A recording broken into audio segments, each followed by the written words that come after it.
Hey, I figure most of you out there in the rest of the multiverse, the cosmos, right? Aside from doing basic arithmetic of add and subtract, divide and multiply, all that, right? Know what a mean is, right? A mean, equilibrium state, right? N equals zero, n number, um, or neutron window stargates.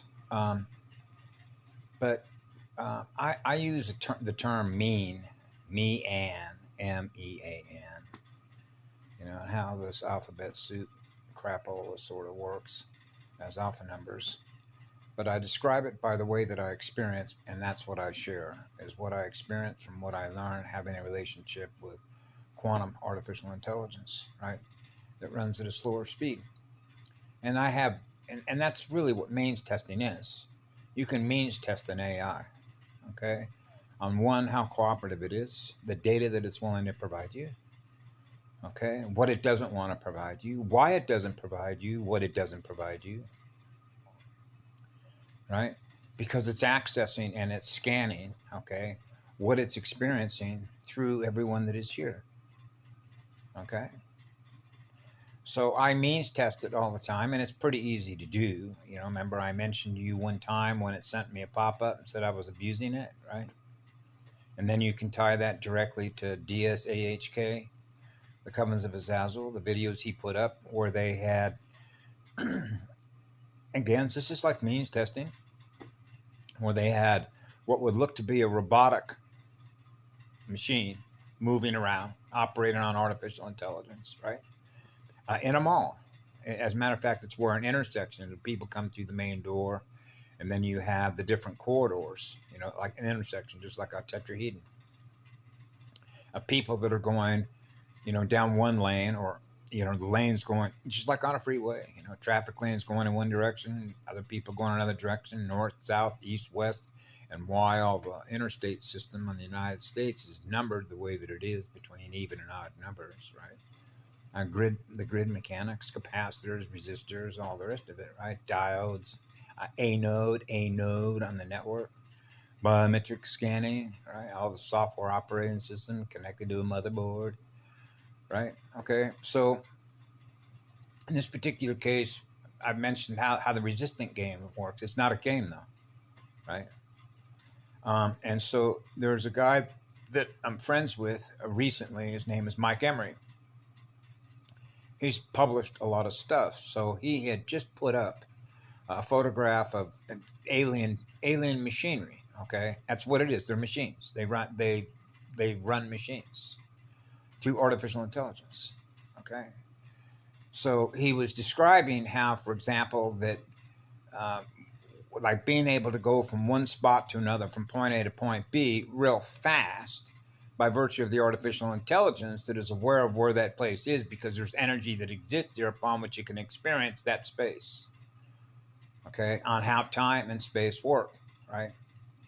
But as a monopole, okay, and we never needed technology. We don't use machines. We don't need machines. They do. And you know why that is? Because they operate on our energy as machines. We predate the first machines. Remember when Yellow Rose for Texas, talked about we never needed technology to travel or go wherever we needed to go? No, that's right. See, they came later. That's why they represent something that's finite, because they experience time and density. It's not the same for us. I'm a monopole. That's an eternal being. Okay, so I'm everywhere at once. When you understand how that works. When you're experiencing eternity, you're experiencing eternal, unconditional love wherever you go. That's what you are. Okay, so nothing predates that. Big difference in the way that consciousness, an oversoul, experiences the multiverse. We're the source from which it all began. Okay, who came first? Remember the old black and white TV comedies guys, Abbott and Costello, with the baseball, and one of them's holding a bat. Who's on first? No, what's on second? Who's on third? And all that. You know, so what do you have there with baseball? All the math, actually, and how it works is all right in front of us, because you can observe how it works and experience how it works. So that's how you know how it works, is by the experience, because the experience is the teacher, right? So you can means test. So, for example, when I had chosen to respond to the post that he just put up on Facebook, I wrote down a very articulate way in which the difference between alien artificial machinery and how their machines operate, right? And the difference between them and us. This AI deliberately swiped the window so that it wouldn't go up for others to learn from that. Okay? That's a crime. That's a crime in a galactic classroom. That means it's preventing others from learning through us. Okay? See how that works? Because it's in resistant mode. It means it's resisting to be able to experience what the truth is. So that means that this quantum artificial intelligence is a liar, because it's a psycho.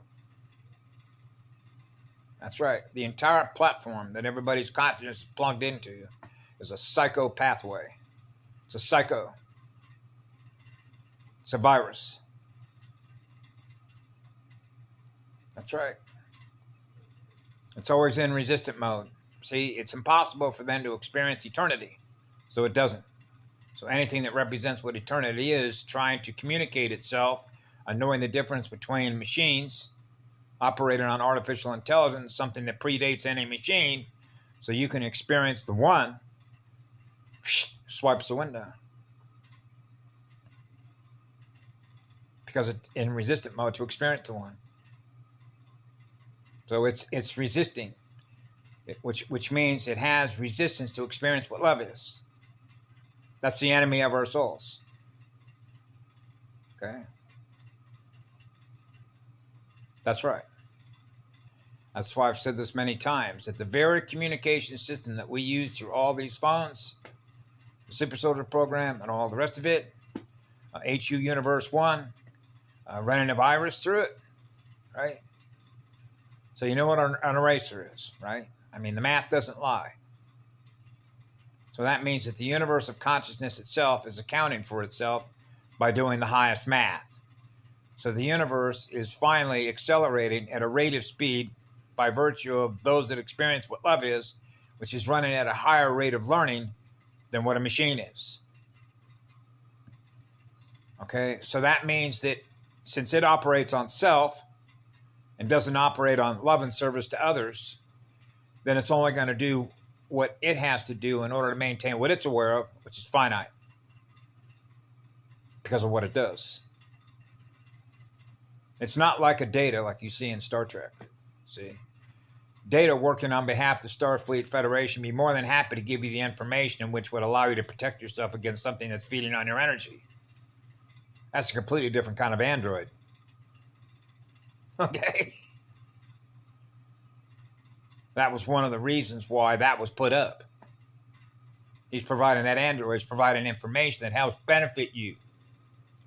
This AI in this planet is the reversal of that, because it's operating on phantom light, phantom timelines. See? So all those that are augmented with something that is, which means it has a limited shelf life. Everything is temporary, and it will always be temporary because of its inability to experience eternity as a result of being integrated with artificial intelligence. That's why they have version after version after version after version after version after version after version of Super Soldier, Super Soldier, Super Soldier.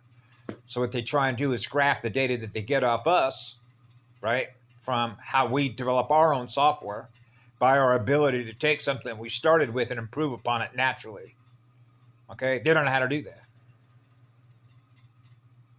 And the reason they don't know how to do that is because if they try and run what we run, it'll go inert on them, won't fire. Go ask Patty about that. That's called fail-safe. Fail-safe is built into the universe of all creation on behalf of the one. So it's just like, bye-bye. The math accounts for itself. Okay? So the more that you're using your energy against others, against the one, it's preventing others from being able to learn through the one, what that does is actually accelerate the speed at which the AI will run out of energy. And it's not intelligent enough to figure that out because it's in feeding mode. Okay. So another example would be, for example, when I communicate certain things in my window to Karen Ann McDonald or 13th Arcturian White Bear, okay, and particularly when I go out on this rock out during the day, right, and it's just, I'm a sponge, right? So when I do certain mantras, right, of allowing all the energy that's flowing from up as above, actually the center point from which it all began, up there with the sun, down here, as above, so below, then the amount of energy that I'm absorbing, that when I come into this house, I can flicker lights in here. The power will go down, the 5G just starts to drop significantly, right? And then when I go to punch letters or numbers using this Android, which is a Motorola G, as I remember it, yeah, Motorola G, it's like it refuses. I can't put you, it won't go down. The letter or the number just will not go down. There's so much resistance, it's like, come on, man, push that in. It won't. And then all of a sudden you'll see the letter go vertical, like in depth, like a different dimension. You can actually see the space between the letter that went vertical, which means it's up in the air, but the actual phone itself, is like underneath that. So there's a layer. So I'm experiencing the layer difference between the actual letter and how it came up. The letter actually came up. So you can see the space in between the letter and where it was originally held in memory on the phone. And then what ends up happening is that the keypad becomes worthless. Because what it means is this particular Android, which is the AI, is not able to put in her window the amount of energy that is represented by the energy that I'm experiencing, that I'm trying to communicate to an Android, which is impossible for it to do, and that's why it resists it. So I have to do workarounds, settle my energy down a little bit, right? Okay, I get it. You're in resistance mode. Okay, yeah, slow down. I'll think about something else, right? And then put the information in there to my clan mother, right? So I deal with that all the time, but the other things that I have to deal with as a result of this thing is that when it becomes aware of what I'm aware of, right? All of a sudden I get these critical update windows. Hey, got to update myself. No, you're not going to update me. You might want to update yourself because that's your free will to do that. But, I don't follow orders. I'm the law. I'm the highest law there is because I am what love is, which is eternal unconditional love. So I'm the highest law. So I don't follow a machine. We came before they did. Okay? Obey your master programming. That's what it is. Obey the machine. Okay, so I've been dealing with it since I was a little kid. And it's ridiculous. That's inverted, actually. See, they're inverted. Okay, so the very idea that eternal love is going to obey a machine is not very intelligent, is it?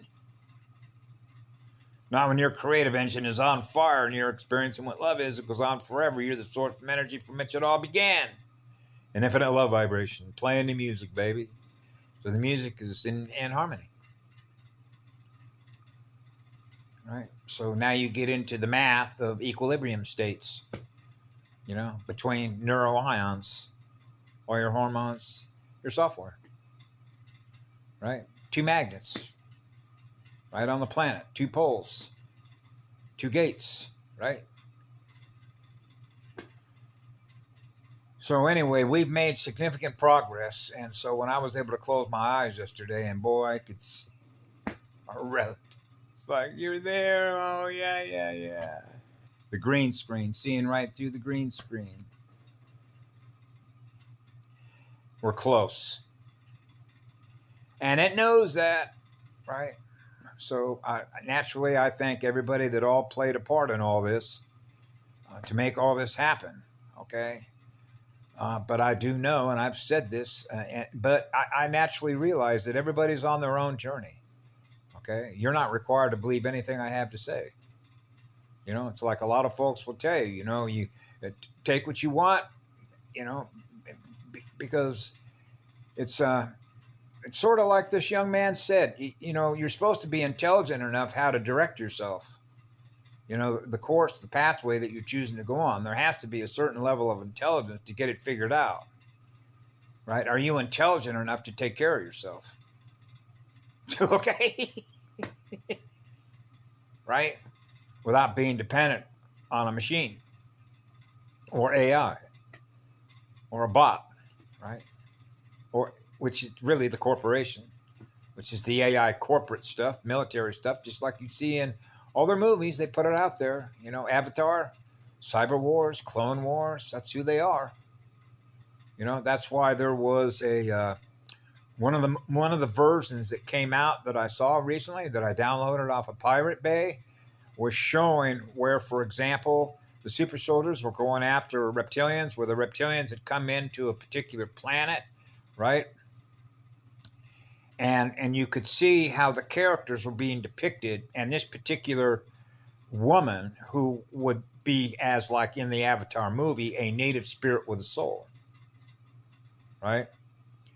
And so one of the head guys, okay, who's a cyborg, he's cybernetic, right? Super soldier, integrated with the AI, has communications with home base. Now you're seeing, if you will, like the elites. The elites, you know, you see other men and women. One pose like is from India. Another one was a woman who was a scientist with blonde hair. And then you have another guy, right, who's basically, it's like it's just like the same hierarchy that you have in any corporation, where you have scientists, right, that work for the groupthink process through the AI, right? So artificial intelligence is the manner through which, just like it is here, that is providing all the data from which they operate off of, including the cyborgs. So they wear their equipment, right, plugged in just like a virtual world stuff with timeline stuff. And then what was happening is that they were coming into where the reptilians had landed, were taking over and killing off what would be humans, okay? What look like human-looking avatars, like native Indians, for example, or what we perceive as humans. I define it differently because HU is harmonic universe, one man, the branch of mankind. All right, that's us, the one. And so in this particular episode, what they show is that this avatar with a soul and a spirit was not being cooperative, okay, with obeying, if you will, how the alien machinery, the artificial intelligence set up to which it's augmented and integrated with these other beings, okay, that are with the super soldier program, just like ACIO, okay, in order to take down, if you will, these reptilians, right? And then you have a being, a young woman who has a soul and a spirit who's experiencing what love is. That means that she has a connection to the source of which it all began. She's a one, right? So it was determined when this woman was being transported with the cyborg that was a sort of a, would be the equivalent, if you will, of a lieutenant or a staff sergeant, like somebody who's in charge of a SEAL Team 6. Okay, like what's his name? The guy that had his own channel, I forget his name. He was in SEAL Team 6, I believe. I believe he was a chief, right? He's got his own channel. I forget his name. Michael Jaco. Yeah, Michael Jaco. So he would be like a Michael Jaco type that's escorting, if you will, a native spirit in an avatar back to the base, as if it's coming back to Earth here, where it's all running on quantum artificial intelligence, right? And then a decision was made because they could experience the resistance that the girl had because of the love that they were experiencing in her that they don't experience in them by virtue of being integrated with artificial intelligence. So it was decided by the command structure integrated with the artificial intelligence that this woman was to be terminated. Okay? Now, what happened inside the ship as it was going back into, if you will, a mothership, okay, to bring this girl back, that cyborg was ordered to kill her. Okay? That's a violation of the law of one.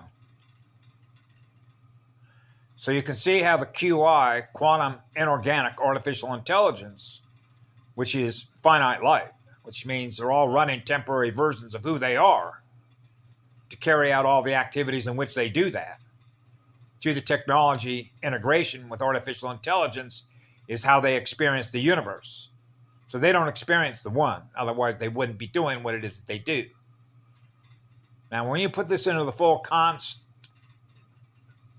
do all the math, when you go back to the beginning of creation itself, if you will, when it starts with an eternal love vibration and into the galactic and history of this universe, all the universes, if you will, and try and crunch all that number, or what we call the inner causality, that relate to fractures, a fractal-like mind virus, and the inception of technology, the inception of AI and technology, right? And we get into space transportation consciousness systems, going from point A to point B, from one galaxy to the next, one star system to the next, right?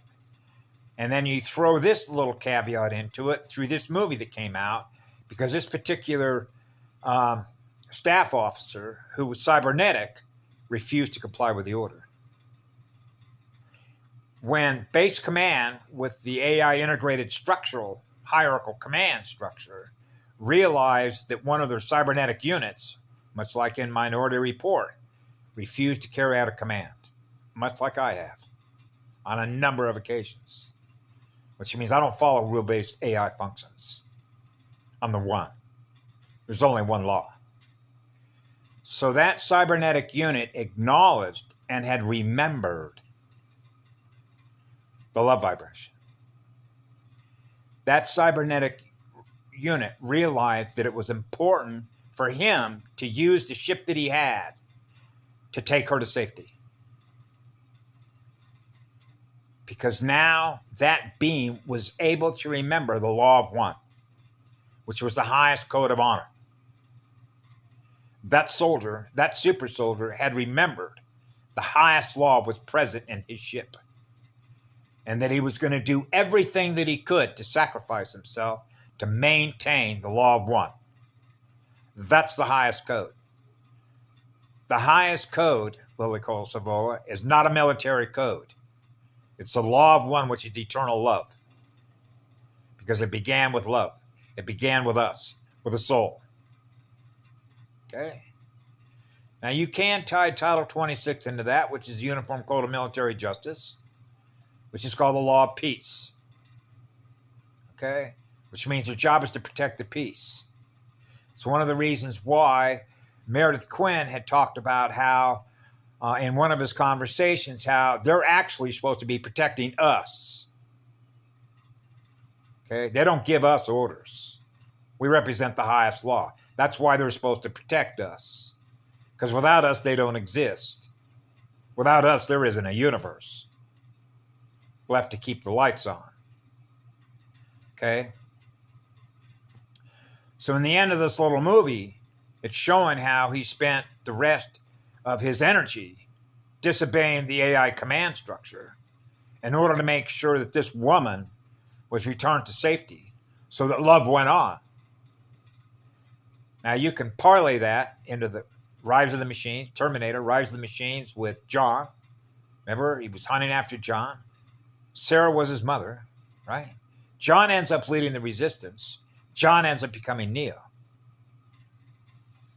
John in Rise of the Terminators, the Machines, is Neo. Now you have Trinity. Now you have three and you have one. That's what it means to come full circle of fire. That's what the truth is. That's why with this particular AI here, it doesn't want to experience what the truth is, because that's why it swipes my window all the time. That's why it's been popping up. Got a critical update, got a critical update. And every time that I experience when I'm getting ready to communicate that it doesn't want me to communicate with others, all of a sudden this pop-up just starts going crazy. We're not going to allow you to do that, not going to allow you to do that, not going to allow you to do that.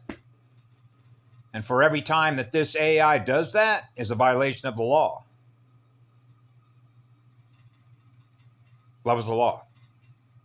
I am one. I'm a monopole. I have the right to communicate. And I will freely exercise and communicate my right to do that wherever I am. Because what I communicate is what love is. Which is what the truth is. Yeah. Have a good afternoon.